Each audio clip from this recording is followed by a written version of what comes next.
Atahualpa, el último soberano del imperio inca, nació alrededor del año 1500 y heredó el trono de su padre, Huayna Cápac, pacificador del norte del Tahuantinsuyo. El lugar de su nacimiento es discutido, ya que se lo disputan las ciudades de Quito, en el actual Ecuador, y Cusco, en el actual Perú. La primera teoría nace de los escritos del Inca Garcilaso de la Vega, así como de otros cronistas que indican que la madre de Atahualpa fue Pacha Duchicela, princesa del reino de Quito, quien se casó con Huayna Cápac para consolidar una alianza de conquista. Sin embargo, los fundamentos de esta versión son poco sólidos, ya que existen dudas sobre la existencia misma de ese reino. Por otro lado, la comunidad de historiadores apoya mayoritariamente la teoría cusqueña y adjudican como su madre a Túpac Paya, noble de Quilaco, o Payacoca, ñusta descendiente de Pachacútec. Su infancia la vivió en el Cusco, y fue en su adolescencia que abandonó la ciudad para acompañar a su padre y a su hermano, Ninan Cuyuchi, a Quito para controlar la rebelión de los Caranquis y los Cayambis. Para suplir su ausencia, el Inca regente dejó en la capital a 4 gobernadores, entre estos a su hijo Huáscar. Atahualpa permaneció en el norte por más de 10 años, ayudando a su padre a sofocar rebeliones y a conquistar nuevas tierras. Para ello, contó con el apoyo de hábiles generales, como Calicuchímac, jefe máximo de los ejércitos quiteños, Quisquis, protagonista de la toma del Cusco, y Rumiñahui, ícono de la futura resistencia quiteña contra los españoles. Durante las batallas, el príncipe ganó prestigio no solo por el valor demostrado, sino por su inteligencia y su capacidad de mando. En torno a 1525, Huayna Cápac murió en Tomebamba de una enfermedad desconocida, aunque se sospecha que fue la viruela traída por los españoles, que ya exploraban en ese momento las costas ecuatorianas y peruanas. La epidemia causó estragos en el norte y, en efecto, en un futuro, llegaría a acabar con el 90% de la población originaria del continente.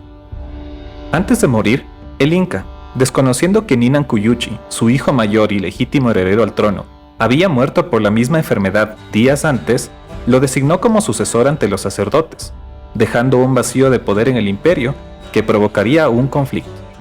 Tras el suceso, y al llegar las noticias al Cusco, la nobleza acordó entronizar a Huáscar, permaneciendo Atahualpa desapercibido en el norte. Junto con los mandos militares, no está claro si fue Huayna Cápac o el mismo Huáscar quien lo designó como curaca gobernador de Quito. Sin embargo, era muy probable que el nuevo Inca lo viera como la mayor amenaza a su poder. La desconfianza de Huáscar empezó a crecer al enfrentarse a un golpe de estado fallido. Esto contribuyó a que, al llegar la momia de Huayna Cápac al Cusco, explotara en furia contra la delegación que lo traía, por no haber llevado consigo a su medio hermano. Posteriormente, mataría a los nobles sospechosos de querer utilizar el cuerpo de su padre para otra conspiración, enemistándose así con la Panaca Hanan Cusco, la rama principal del linaje del Inca. Preocupado por la afinidad de Atahualpa con el poderoso y experimentado ejército del norte, así como por su dominio sobre un territorio rico y muy poblado, Huáscar mantuvo una tensa paz con su hermano que no duró más de 5 años. Este tiempo lo dedicó a ganarse el apoyo de los Cañaris, una poderosa etnia del sur del actual Ecuador, que guardaba rencor a Atahualpa por haber sido partícipe de su sometimiento al mando de Huayna Cápac. La situación aumentó las sospechas entre ambos, y en una ocasión, cuando Huáscar ordenó a Atahualpa regresar al Cusco, este solamente le envió emisarios. Al considerarlo una ofensa, Huáscar torturó a los mensajeros y los envió de vuelta a Quito, con regalos despectivos como ropas y adornos de mujer, así como con una nueva orden de presentarse ante él. Atahualpa fue convencido por sus generales de que si lo hacía, sería asesinado, por lo que sería mejor derrotar a su medio hermano y tomar el mando, iniciando de esta manera la guerra civil inca. Atahualpa marchó hacia el sur con sus veteranas legiones quiteñas, al mando de Quisquis, Calicuchímac y Rumiñahui, y apoyado por tribus como los Caranquis y los Cayambis, que deseaban vengarse de los cusqueños. Por su parte, Huáscar envió a su propio ejército hacia el norte, apoyado por sus aliados en el sur del Tahuantinsuyo, que le daban superioridad numérica. Sin embargo, dado que éste se había enemistado con la nobleza cusqueña, los jefes que lo apoyaban en un principio cambiaron de bando durante la guerra. Los cronistas mencionan hasta 15 batallas, pero sus versiones son diversas y contradictorias. No obstante, para dar un poco de orden, se podría decir que hay 2, una breve y una prolongada. La primera establece que el conflicto tuvo un solo enfrentamiento en Quipaipán, donde Calicuchímac y Quisquis derrotaron y apresaron a Huáscar. Tras enterarse de la victoria, Atahualpa llamó a los curacas de todo el imperio para que se le sometieran. Sin embargo, no todos lo hicieron, por lo que tuvo que dedicarse a sofocar rebeliones durante casi 2 años y medio, hasta la llegada de los españoles. La segunda afirma que, inicialmente, Huáscar envió un ejército hacia el norte y, junto con sus aliados cañaris, lograron apresar a Atahualpa en Tomebamba. No obstante, mientras estos festejaban en la noche, sus súbditos lo rescataron. Esta derrota fue tornada a favor del cautivo al ser difundida la leyenda de que por el favor del dios Sol, el Inti, el futuro inca se convirtió en serpiente y logró escapar. De regreso a Quito, Atahualpa reunió un gran ejército y atacó nuevamente Tomebamba, que fue arrasado junto con las tierras circundantes de los cañaris. Se dice que esta masacre tomó la vida de entre 60.000 a 70.000 personas. Durante su marcha hacia el sur, el ejército quiteño destruyó a todos los soldados afines a Huáscar, hasta llegar a Tumbes, una población aliada. Allí se organizó un ejército de balsas para conquistar la isla Puná. Este enfrentamiento fue la mayor batalla naval de tiempos prehispánicos, culminando con la retirada atahualpista para reorganizarse nuevamente en Quito. Aprovechando la huida, los punaneños arrasaron Tumbes. Mientras Atahualpa convocaba a sus generales, Huáscar reunió nuevamente un ejército bajo el mando del general Atoc y lo envió hacia el norte. La primera batalla se dio en Chillopampa, con victoria huascarista. Sin embargo, los quiteños reaccionaron rápidamente, reunieron tropas en la Tacunga y contraatacaron en Muyambato, capturando al general enemigo y ejecutándolo. Tras la severa derrota, Huáscar nombró a Huancaoqui como nuevo general. Atahualpa, por su parte, ordenó a Calicuchímac y a Quisquis hacer frente a los enemigos, mientras que Rumiñahui permanecía en Quito. Los siguientes enfrentamientos se dieron en Tomebamba y Moyeturo, con victorias atahualpistas.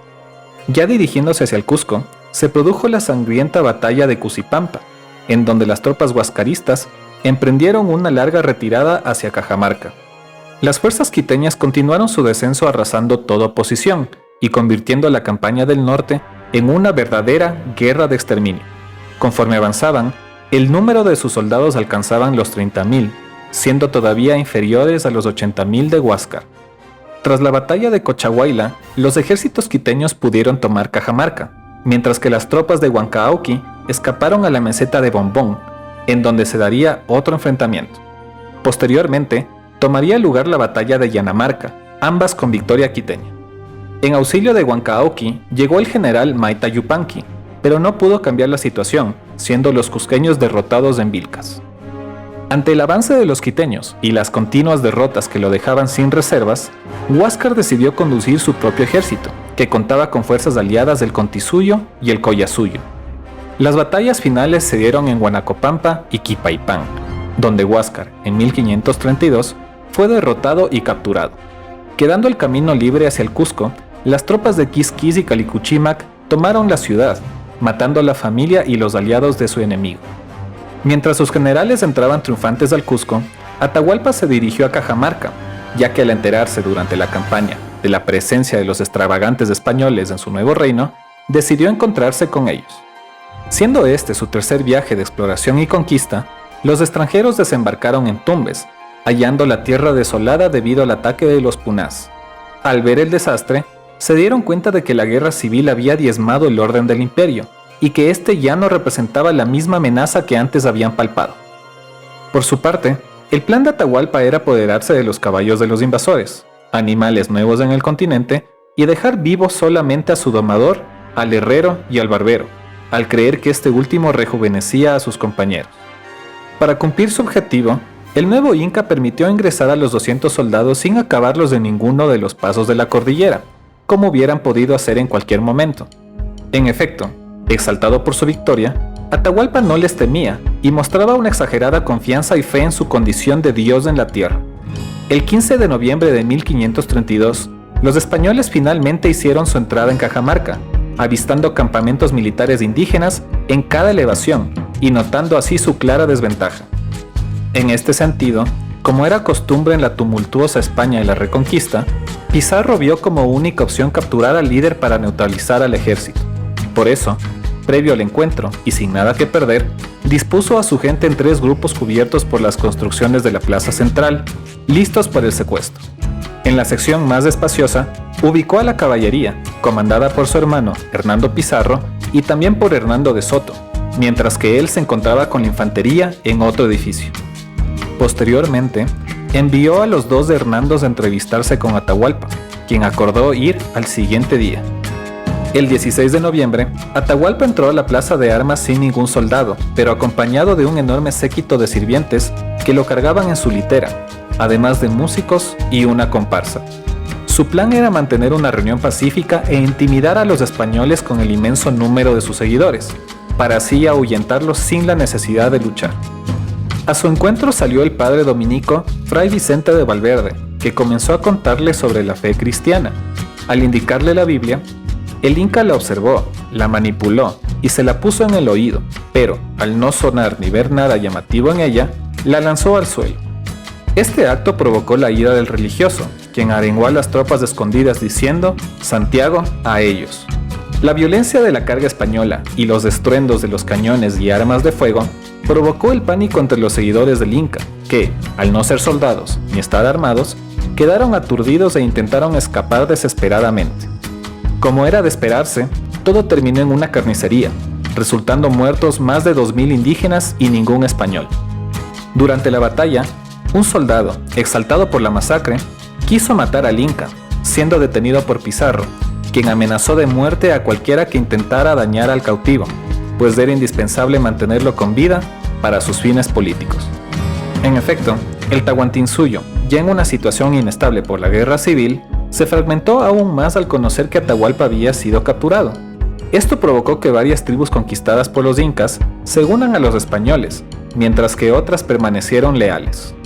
Ya prisionero en un edificio de Cajamarca, Atahualpa se mostró perspicaz y desenvuelto con los españoles, quienes le permitieron tener comodidades, ser atendido por sus sirvientes y sus mujeres, y continuar administrando el imperio. El Inca cenaba y conversaba todas las noches con Francisco Pizarro y también entabló amistad con su hermano, Hernando. En uno de estos encuentros, se enteraron los secuestradores que los generales del soberano tenían prisionero a Huáscar cerca del Cusco. Pizarro hizo prometer a Atahualpa que no mataría a su hermano y que lo traería a Cajamarca. Sin embargo, en el trayecto a la ciudad, fue asesinado por sus propios custodios, levantando sospechas de que esta había sido la verdadera orden del Inca. Finalmente, tras darse cuenta Atahualpa que los españoles amaban los metales preciosos, les ofreció llenar con piezas de oro el cuarto donde se encontraba hasta donde alcanzara su mano alzada, así como 2 cuartos más con objetos de plata. Tras la aceptación del rescate, dio la orden por todo el imperio de que se enviase la mayor cantidad posible de oro y plata a Cajamarca. De esta manera, en mayo de 1533, se terminó de llenar lo ofrecido, llegando a acumular, después de fundidos los metales, la suma total de 1.326.539 pesos de oro y 51.610 marcos de plata, recibiendo cada uno de los hombres de Pizarro una fortuna. Sin embargo, en los planes del conquistador nunca estuvo concebido liberar al Inca, pero, al temer un posible ataque indígena, su posición comenzaba a ser angustiosa. Sumado a esto, la llegada de Diego de Almagro, su socio de conquista, junto con otros 150 españoles, puso bajo presión a Pizarro, pues, al enterarse los recién llegados de que no recibirían nada del rescate, insistieron en deshacerse de Atahualpa y continuar la marcha hacia el sur, en busca de nuevos botines. Tras enviar lejos a Hernando Pizarro y Hernando de Soto, que defendían la vida del Inca, Francisco juzgó a Atahualpa, condenándolo a la hoguera al ser hallado culpable de idolatría, herejía, regicidio, patricidio, traición, poligamia e incesto. El 26 de julio de 1533, Atahualpa fue llevado al centro de la plaza de Cajamarca y, al darse cuenta de que iba a ser quemado, pues en la religión incaica su cuerpo debía ser embalsamado para poder resucitar, pidió morir de otra manera. Tras conversar con Valverde, este ofreció como alternativa ser bautizado como cristiano y luego ser ahorcado por garrote. De esta manera, el soberano aceptó y se bautizó con el nombre de Francisco, para ser estrangulado después. Al siguiente día, mientras se daba cristiana sepultura al Inca, un grupo de mujeres formado por hermanas, esposas y criadas entraron al sitio y se ofrecieron enterrarse vivas con el monarca. Al no aceptar los españoles, las mujeres se comenzaron a ahorcar con sus propios cabellos. Esto obligó a Francisco Pizarro a salir de la iglesia para poner orden y así evitar que se produjeran más suicidios.